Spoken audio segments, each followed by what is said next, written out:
Kita tahu saat ini OJK memberikan keluasan ya Pak untuk menyesuaikan atau melakukan perubahan pada RBB. Ini apa yang akan dilakukan oleh Kerompeng? Oke. Sebenarnya sinyal positif dari OJK itu merupakan hal yang sangat baik ya untuk bank ya. Karena begitu banyak ketidakpastian yang terjadi, di samping suku bunga turun dan sebagainya, kami itu harus melakukan penyesuaian terhadap pasar. Jadi misalnya untuk kredit yang kami berikan juga somehow untuk bisa masih bersaing kita harus menyesuaikan angkanya. Jadi penyesuaian angka kredit tersebut, interest rate untuk kredit tersebut pasti dampaknya akan langsung ke NIM kami. Nah, di kami meskipun kami berusaha masih tetap mempertahankan statement bahwa kami merupakan bank digital yang punya interest rate yang tertinggi di Indonesia gitu, kami harus tetap menyesuaikan dengan kondisi pasar. Karena sekuat-kuatnya juga kan kita harus menyesuaikan dari apa yang bisa kita dapatkan dari pasar. Jadi di sini itu kami harus melihat bahwa kami harus menyesuaikan harga tentu saja satu. Yang kedua adalah kami harus lebih meningkatkan efisiensi. Jadi efisiensi di sisi ini tuh dari sisi biaya, dari sisi keleluasan, dari kecepatan, gimana caranya kita masih bisa terus meningkatkan hal itu. Soalnya kalau misalnya kita masih tetap sama dengan struktur biaya yang sama, tanpa merubah sesuatu yang lebih profitable dan sebagainya, kita akan semakin tertinggal. Di samping itu juga dari sisi pertumbuhan ekonomi, sebenarnya kan ada challenge juga nih dengan ketidakpastian seperti ini. Ada industri-industri yang mungkin kena impact-nya sehingga kekuatan mereka untuk membayar kembali kreditnya akan terpengaruh dan sebagainya. Dari sisi itu kita harus terus mengembangkan risk management bank. Gimana caranya kita bisa menyesuaikan.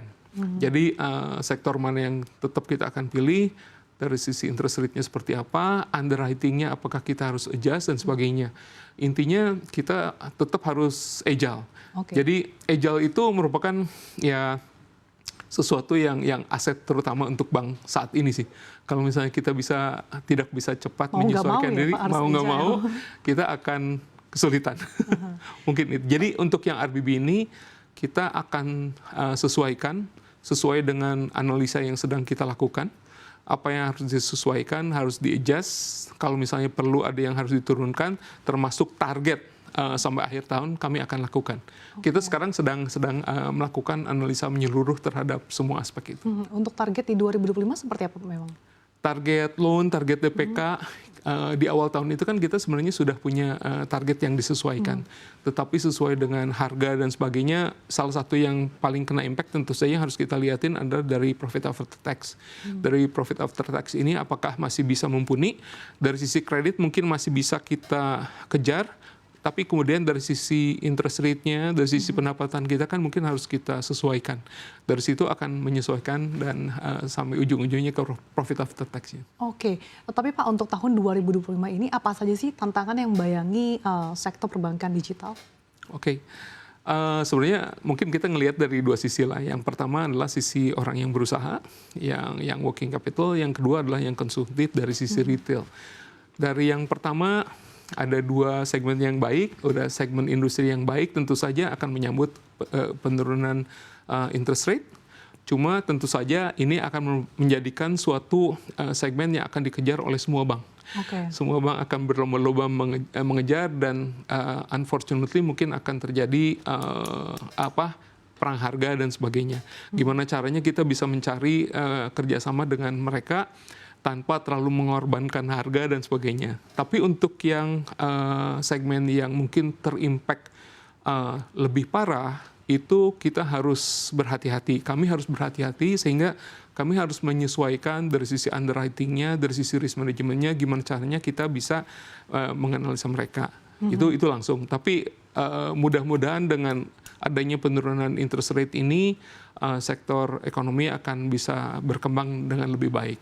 Nah, untuk yang personal, itu ada dua sisi lah. Yang pertama adalah dari sisi penggunaan konsumtif, misalnya dari sisi kredit dan sebagainya, itu masih tetap ada, bahkan malah lebih kuat lagi, demand-nya lebih kuat lagi. Nah, cuman tentu saja kami sebagai bank harus lebih hati-hati untuk melihat mengenai bagaimana calon nasabah itu adalah calon nasabah yang tepat untuk bank. Terus yang kedua adalah dari sisi investasi. Dari sisi investasi untuk retail yang kebetulan tidak membutuhkan misalnya pinjaman, itu menjadi challenging juga.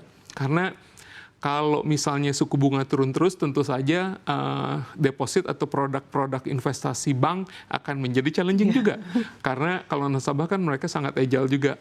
Mereka akan melihat membandingkan semua alat investasi yang paling menguntungkan buat nasabah. Nah, kami dari sisi digital bank tentu saja kami harus bisa menyesuaikan bagaimana mempertahankan keunggulan proposisi kami terhadap nasabah, dan gimana caranya supaya nasabah nggak lari.